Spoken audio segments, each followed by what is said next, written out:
Coming up on MCTV this week. Monmouth students give a helping hand to the community and learn proper table manners. This week starts now.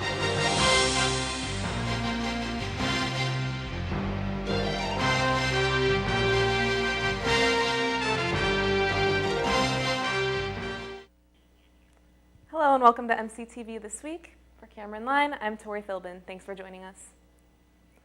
Last Saturday, students engaged in a variety of community service activities.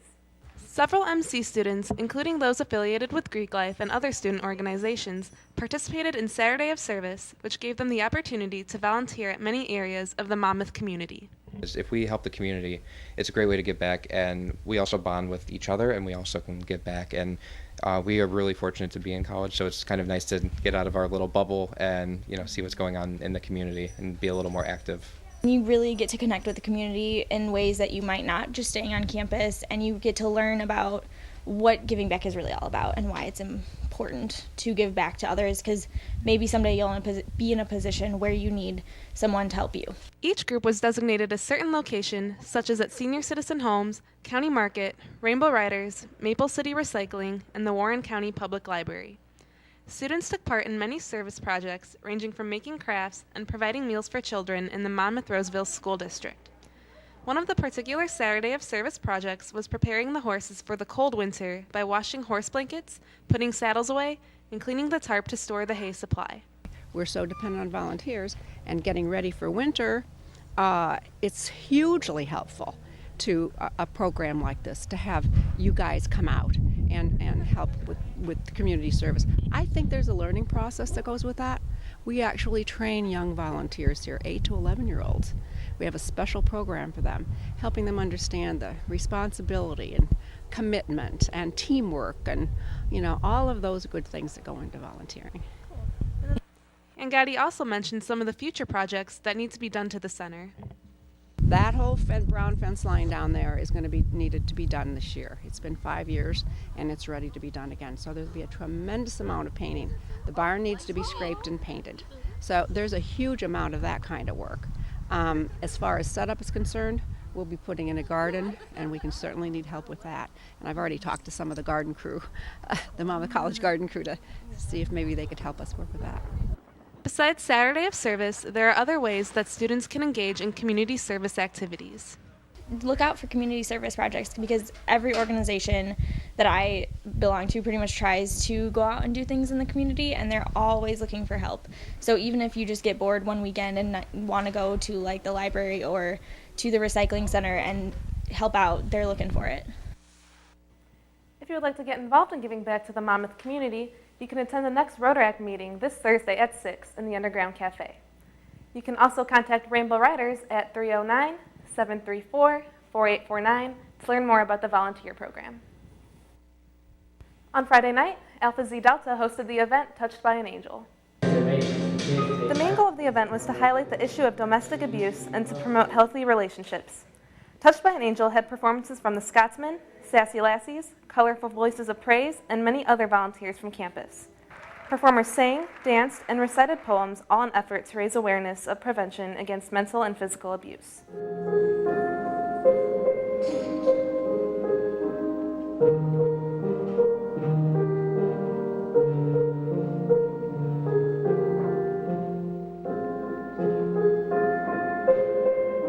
It's really prevalent in our society. A lot of people don't associate with domestic violence with mental abuse, so we really want to touch on that. So the performances, all the performers write songs or perform dances, songs, poems, all related to the topic to raise awareness for the cause. The most important thing people need is not to have money raised, it's to have awareness raised. That way they know that there are voices and people listening.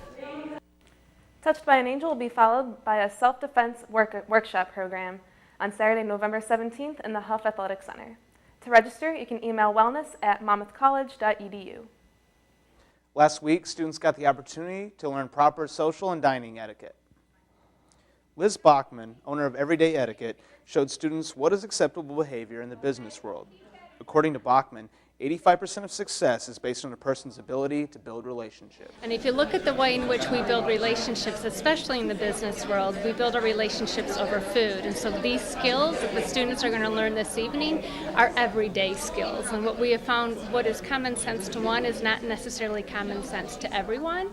So it's giving them an opportunity this evening to learn the skills, to practice them so that they feel more confident. For more information on careers and job searching, you can visit the Wackerly Leadership and Career Center, or you can find them at monmouthcollege.edu/WC. Students got a sweet bit of information on the history and social background of chocolate. Halloween Eve, Jeremy Poole discussed the world favorite treat. Beyond lecturing on the production and distribution of chocolate and sugar, Poole spoke about how they play a role in forming the modern world.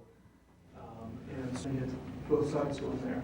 They come out of a larger history of slavery, of innovation, of cultural adaptation, of cultural meaning, in which people have gained and lost, contributed different things to the world. The History Department sponsored this event. Taking a look at some events on campus this week. Friday, Monmouth's top performers will be competing in Monmouth's Got Talent in the Doll Chapel at 7 p.m. On Saturday at 7, MC's own gospel choir, Colorful Voices of Praise, will be performing in the Wells Theater. And later Saturday night, AACP invites you to late night Hawaiian style. Coming up in sports after the break. Monmouth women's basketball heads back to the hardwood to prepare for the 2012 season. It's a good way for students to learn about everyone. That forms the world, so to speak. So when they go into the real world, they are able to work with everyone. Increasing diversity and the fact that you work with an amazing group of people. Like that I get to communicate with people of like Hispanic culture and like anyone else that's interested about the Hispanic culture, and it kind of makes me feel like at home. Did a skull making for the whole campus for the Day of the Dead, or El Dia de los Muertos, and a bunch of people came. We decorated sugar skulls and we listened to music, and it was really successful. You know, you're gonna come here from the administration to the people you're working with, and it's gonna be new.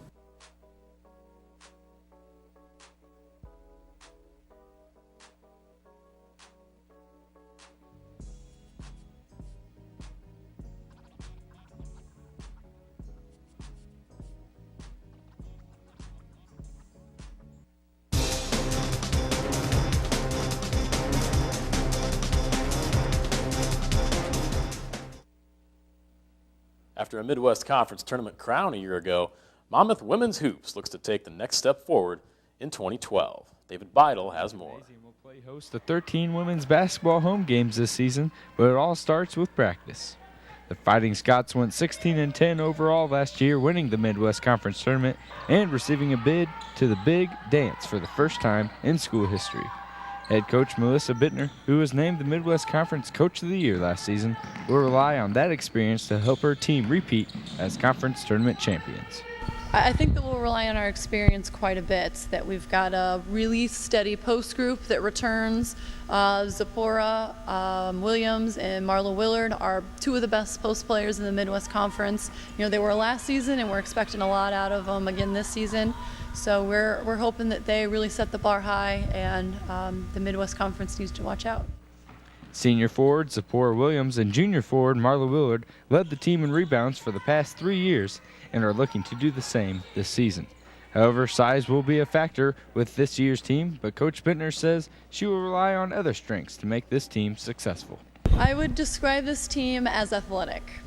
I think that's our identity, that we want to be aggressive, athletic. We're not big, tall, strong, and thick, but we're fast, aggressive, athletic, speedy. And that's what's going to really, show within our philosophy. We want to push the pace. We want to be aggressive. We want to get a lot of deflections. We want to force our opponents to a lot of turnovers. So we want to be aggressive and athletic. 3 seniors return for this season and hope for another NCAA tournament appearance. Senior guard Chelsea Gross describes this team as much more than just a basketball squad. This is who I hang out with. This is what I do for almost 6 months. We train together. We train off the season together. So definitely the team as a whole, my coaches, the chemistry, and we have a lot of fun together. With a formula of athleticism, aggressiveness, and team chemistry, the Fighting Scots women's basketball team has their sights set on a Midwest Conference title. With conference foes St. Norbert and Lake Forest looking to steal the championship, Monmouth College will need to continue to work hard and be aggressive. No MC basketball team, men or women, have ever made it to the Sweet 16 in NCAA Division III tournament history. These ladies look to end that drought and etch their names into the record books for the second straight year. For MCTV Sports, I'm David Beidel. The Fighting Scots open their 2012 campaign next Thursday night, hosting the Augustana Vikings, tip-off scheduled for 7 o'clock. Next week, we'll take a look at the men's team as Coach Scrivseth looks to continue to rebuild in year 2. This week, the Monmouth College family lost one of its own. Softball pitching coach Jeff Terrell, who had been with the school for 4 years after a 46-year teaching career, suffered a fatal heart attack on Tuesday morning. Our thoughts and condolences go out to the Monmouth College softball family and Terrell's family. That's a look at sports. Here are your scores for this week.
Mexican folkloric dance instructor Celia Campos brought some liveliness to campus last Monday. Celia Campos came to Monmouth College to teach an hour Mexican folkloric dance class. During this session, students were taught 4 traditional Mexican dances and even wore traditional Mexican clothing. Students and faculty were welcome to join the cultural experience. I think it's very important for, not for the Hispanic community, for all the, cultures from the old world, if they're from Indian, from different, from different countries. I think it's very important to teach them what kind of music are from our original parents, from our, from our country. Celia Campos teaches dance classes in Galesburg and is planning on starting a new session in the spring. That's MCTV This Week. I'm Kyle McEwen. And I'm Tori Philbin. Be sure to tune in next Wednesday for a new edition of MCTV. And I'm Cameron Line, reminding you can find us on the web 24 hours a day, 7 days a week at monmouthcollege.edu/MCTV. Thank you for watching. We'll see you next time.